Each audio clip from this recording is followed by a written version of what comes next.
Hi, my name is Sevi, and I'm be presenting on our last lesson, Aesthetics of Solidarity in Action.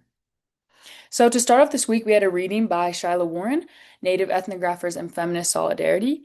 And this piece focused on 1970s feminist movement, especially in film with filmmakers.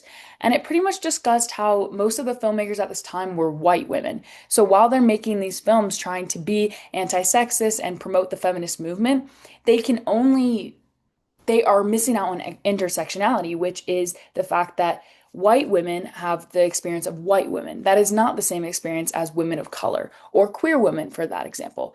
You have to take all these different parts of identities in order to understand that people undergo different challenges. Not all women undergo the same challenges because not all identities are the same just because we're all women. So, women of color argued that their struggle were more urgent, more violent, more complex because of the multiple oppressions that they had to take on day to day. Their experience is completely different. So, in response to this, filmmakers of color formed World Newsreel and produced films operating as native ethnographers, who prioritized politics over filmmaking to serve the explicit political benefit of their communities. So, basically, to make an actual difference and a voice for all communities undergoing certain oppressions like this. These films focus on disenfranchised groups to generate political solidarity, which was defined not by a fantasy of similarity, but by a shared responsibility. So, the difference between solidarity and allyship or understanding is that you understand it and you represent it because it happened to you. It is your experience, it is a shared experience. And that is why you can represent it, understand it, and promote it the way that all of these filmmakers could, because that was their true experience. So this gave us a good overview for the films that we then watched throughout the lesson. So our first film was the women's film 1971 by Louise Alamo, Judy Smith, and Ellen Sorrent. I hope I pronounced those all correctly. And this film is a foundational document of the second wave women's liberation movement. It was collectively produced by women from the San Francisco newsreel and uses footage from consciousness raising groups and interviews. So this film moves from individual grievance to collective action, showing diverse women, including working class women of color, which had gotten very little screen time representation in films made by white feminist move makers. So this was discussing their experiences with patriarchy, work, and family life. It highlights the importance of recognizing the shared nature of personal oppression as a catalyst for political organizing.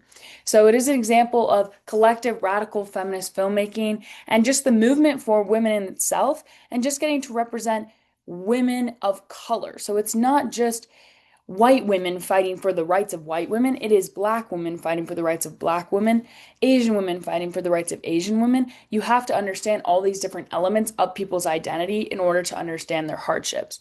I think the common explanation of intersectionality that I think was really good to know going into this film is if you see it as a car crash. So if you have a car accident and it's on an intersection of a street and you only tell people one name of the street, the ambulance is not going to be able to find you. They're not going to be able to help you. They're not going to be able to get to the bottom of the actual issue. You have to tell them both street names so they can fully understand where you really are.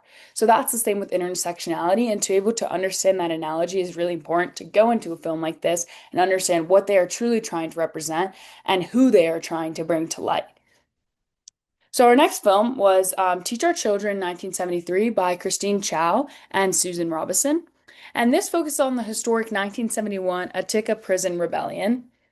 And the film connects the rebellion to broader issues of prisoners' rights, racial oppressions, and the U.S. carousel system. It frames the prison as a part of the interlocking structures of inequality impacting communities of color. The title itself is a call to action and education, drawing a line between the state's brutal repression and the need for future generations to understand the struggle.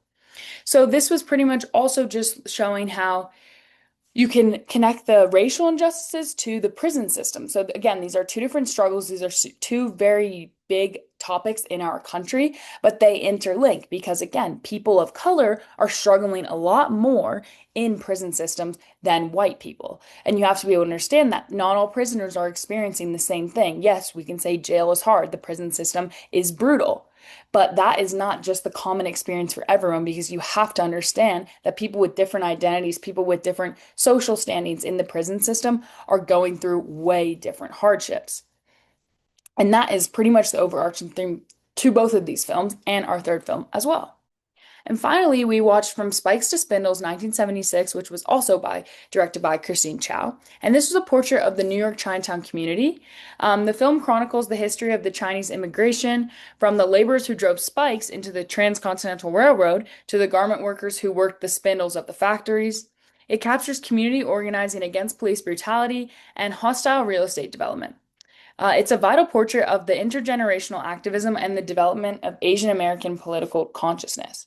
So I would say this film was probably my favorite to watch just because I'm a firm believer that, especially in America, Asian hate and Asian racism is very much underlooked, and I believe it has been underlooked all throughout history. And I think this film did a really good job of showing that the Asian American experience is very unique to itself. Again, you can't just say all racism is the same because it is specific. You know, every race, every ethnicity has their own individual experience. And I feel like the experience of Asian Americans is very underlooked. And this film did a really good job representing how Asian Americans go through police brutality too. They went through very racism and segregation. They went through all of that in America and still are going through that. And so I think film did a really good job of just bringing that minority and those oppressions to light when a lot of people aren't necessarily educated on the hate and on the long, deep-rooted history of Asian American oppression and battles that they have gone through. So, finally, to talk about the connecting themes, self-representation is power. So, putting your own story to light is bringing other people together. That's the whole point of solidarity. It is a combined experience that you can understand one another and you can join together and have that power. So, bringing your own story to light will bring other people up, and you can all connect together in order to start a movement. Action as aesthetics. So, again, these actions, these hardships that they're going through became this beautiful way to make these films and bring it into an art and bring those struggles to life using aesthetics, using media in order to put a spotlight on the struggles of people in America every day. Solidarity across movements. So again, everything that you have gone through, not necessarily everything, but a lot of things in your life that you've gone through, other people are there for you. And again, joining together and sharing your unique experiences with each other, that is what creates a movement. That is what creates motion and gets people to see what you're going through and gets people to acknowledge you because coming together, that is the power, that is the movement. And that is what solidarity is all about. And then finally, intersectionality and fighting multiple oppressions.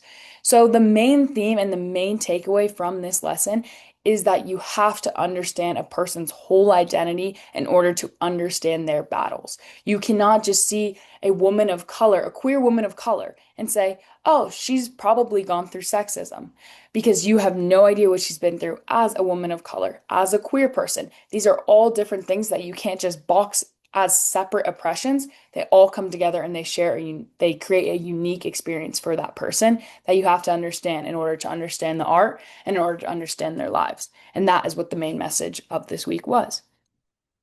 Finally, I have my discussion questions. After watching the films, how would you explain the difference between solidarity and being an ally? And when in your life have you seen/been a part of examples of either? And how do newer media platforms like TikTok or Instagram, Twitter, X function as an aesthetic of solidarity, and how are these mediums limited when it comes to storytelling? So, thank you for watching my final presentation, and thanks for a great semester.